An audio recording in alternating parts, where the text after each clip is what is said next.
Każdy, kto interesuje się motoryzacją i obserwuje strony poświęcone tematyce wszystkiego, co ma 4 koła i silnik, w ostatnim czasie mógł odnieść wrażenie, iż niemal każda zapowiedź nowego samochodu od znanego producenta to zaledwie pretekst do wielkiej internetowej gównoburzy. Wszędzie możemy znaleźć domorosłych specjalistów, którzy z chęcią wytłumaczą Ci, dlaczego samochody elektryczne to syf, nowa Supra to nie jest Supra, a nowe BMW wyglądają okropnie. Choć nie tylko BMW ma w ostatnim czasie problemy z projektami nadwozi, coraz więcej aut jest po prostu krzykliwa dla faktu krzykliwości. Agresywne cięcia nadwozi, ekspresyjne niczym publiczne samobójstwo i mniej więcej tak samo przyjemne dla oka. Przynajmniej tak mówi internet. I każdy z jego uczestników patrzy na czysto biznesowe decyzje wielkich korporacji i swoim zachowaniem krzyczy wprost: ja zrobiłbym lepiej. Cóż, panie internetowy specjalisto, masz swoją szansę. Przedstawiam wam Automation.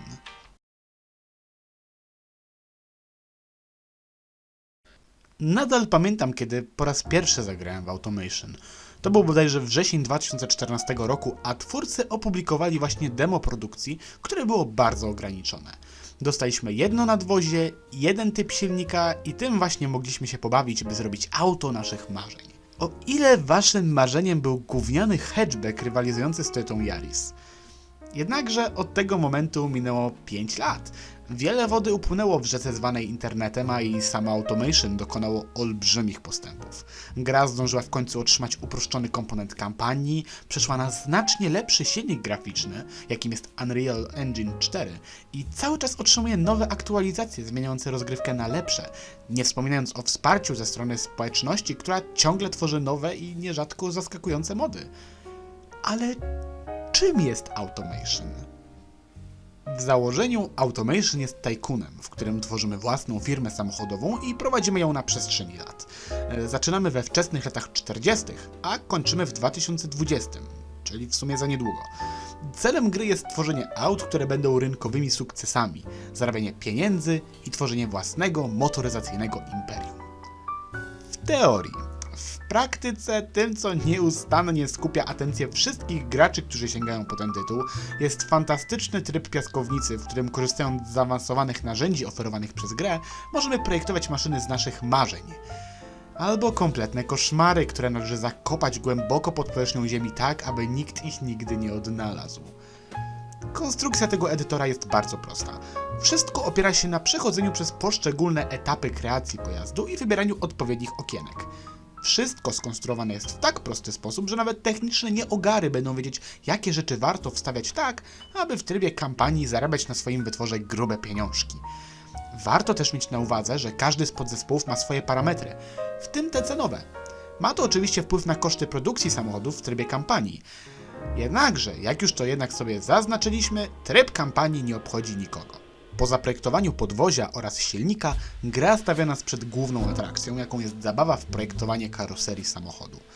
To tutaj dzieje się prawdziwa magia. Wybieramy nadwozie, kształtujemy je tak, by pasowało do naszej wymarzonej wizji i nakładamy poszczególne elementy na nie. Troszeczkę jak edytor postaci w Simsach, tylko że z samochodami. To jest dokładnie to samo. Dobrze, prawie to samo. Simsy po ich stworzeniu mogą potem żyć długie i szczęśliwe życie na twardym dysku komputera, przypominając nam, grającym, że jesteśmy kompletnymi porażkami, które nigdy nie osiągną w życiu ani szczęścia, ani sukcesu. Teraz pora na szczegóły. Tutaj nadamy naszemu samochodowi konkretny charakter.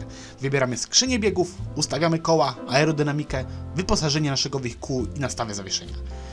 Prowadzi nas to do punktu, gdzie auto jest w końcu gotowe, jego statystyki są jednak gorsze od moich ocen z liceum, a wykrzyknik miga na czerwono, no bo oczywiście musieliśmy coś spektakularnie spierdolić na tyle, że auto jest nie nadającą się do czegokolwiek kupą metalowego gówna. Więc poprawiamy, ustawiamy, główkujemy i kombinujemy, aby nasz samochód miał chociaż odrobinkę dobrych wartości. Co będzie bardzo trudne, bo choć jestem pewny, że wymarzyliście sobie zaprojektowanie auta, które zbije Lamborghini Aventadora na kwaśne jabłko, tutaj dotrzecie do bardzo ciężkiej realizacji. Fizyka, według której funkcjonuje świat Automation, nie jest do końca prawdziwa. Choć ma się wrażenie pewnego podobieństwa do prawdziwego świata, trudno czasem nie odnieść wrażenia, że są tu pewne różnice, takie bardzo delikatne. To troszkę jak efekt Mandeli. Pozwólcie, że wytłumaczę to na przykładzie. Więc wyobraźcie sobie. Budzicie się pewnego dnia. Wszystko wygląda dokładnie tak, jak wyglądało dzień wcześniej. Zresztą, co miałoby się zmienić? Dlaczego miałoby się zmienić? A więc idziecie do kina na film o Avengersach, bo akurat jest grany film o Avengersach. I nagle okazuje się, że Hulk jest czerwony. I kiedy pytacie ludzi, dlaczego Hulk jest czerwony, kiedy wcześniej był zielony, ludzie patrzą na was jak na wariata, bo przecież Hulk nigdy nie był zielony. Ale ty wiesz, że Hulk był kiedyś zielony. Pamiętasz komiksy, pamiętasz kreskówki, pamiętasz ten okropny film w reżyserii Anga Lee i pamiętasz ten drugi okropny film z Edwardem Nortonem, który podobno jest w MCU, ale nikt się do niego nie przyznaje. Ty po prostu wiesz, że Hulk był zielony.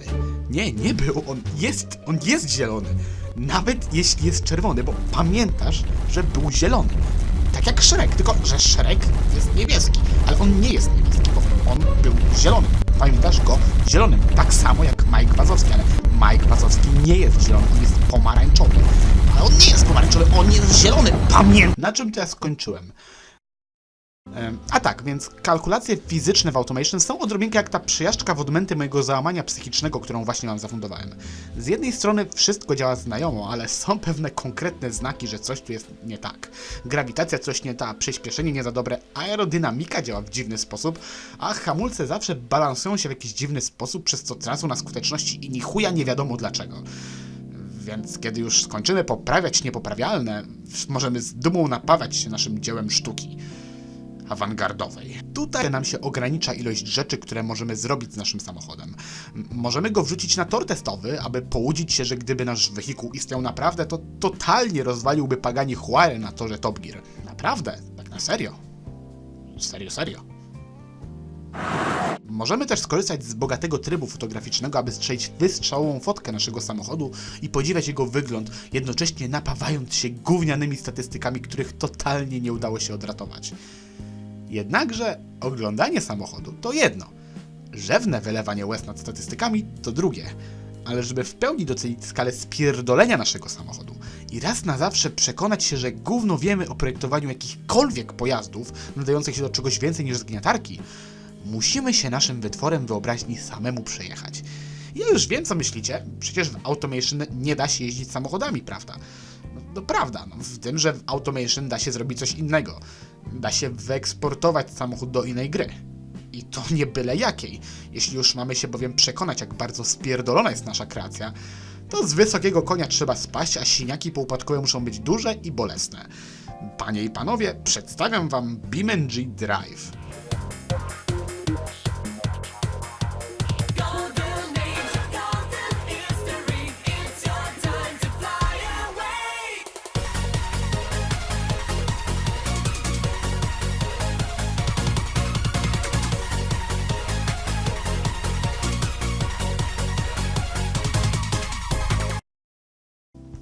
BeamNG najbardziej słynie z bycia symulatorem rozpierdalania samochodów, trudno się dziwić, że to właśnie rozpierdalanie idzie najlepiej, zwłaszcza w przypadku naszej autorskiej kreacji. Nie łudźmy się bowiem, aby zaprojektować samochód, który będzie prowadził się naprawdę przyjemnie i solidnie, trzeba włożyć bardzo dużo wysiłku. Warto też zainteresować się motoryzacją, a konkretniej tym, jak działają konkretne typy zawieszenia, w jaki sposób ustawić dobrze działający silnik, zarówno pod kątem ekonomii, jak i osiągów. Sporo do gadania mają też liczniki jakości, na które również trzeba bardzo uważać. Owszem, zwiększają one parametry i nagle sprawiają, że nasze auta robią się bardziej konkurencyjne z modelami, na których je bazujemy, ale zwiększają też cenę i koszta związane z produkcją, co może być problematyczne w trybie kampanii, który, jak już zauważyliśmy wcześniej, nie obchodzi absolutnie nikogo. Ale właśnie w tym tkwi piękno Automation, w stawianiu sobie samemu ograniczeń po to, by stworzyć auto, które będzie wspaniałe. Będzie wyglądać pięknie jak 1 000 000 złotych podany w sosie ze zwrotu podatku. Będzie jeździć zwinnie i zgrabnie niczym łyżwiarka wigurowa. Albo będzie kompletnym shitboxem ze słabym silnikiem, który będzie idealnie nadawać się do wesołego napierdalania przez środek lasu na granicy odcięcia. Punkt jest taki. Automation to nie jest gra dla każdego. Owszem, jest kampania w tej grze, ale jak już ustaliliśmy wcześniej, nie obchodzi ona nikogo. Stanowi raczej pretekst dla popisu technologią. Tak, Automation to gloryfikowany edytor pojazdów, ale jeżeli masz w sobie odrobinę kreatywności oraz wiesz coś niecoś o technice drzemiącej w branży motoryzacyjnej, Edytor ten będzie wart każdej złotówki. Choć miło jest pobawić się w Henry'ego Forda i stworzyć wielki koncern motoryzacyjny, nic nie sprawia takiej frajdy jak dopieszczenie choćby jednego samochodu w najlepszych detalach, po czym skasowanie go w slow motion, tak by nie zostało z niego absolutnie nic. Choć edytor jest łatwy w obsłudze, a próg wejścia niski niczym poziom polskich kabaretów, albo moje poczucie humoru, to trzeba wiele dedykacji i cierpliwości. Ale jest to trud, który się naprawdę opłaca. Warto dać Automation szansę. Choćby dla własnej satysfakcji i udowodnienia samemu sobie, że człowiek naprawdę zna się dla motoryzacji. A te wysrywy spod czupryny ukryte w komentarzach na Facebooku naprawdę są coś warte.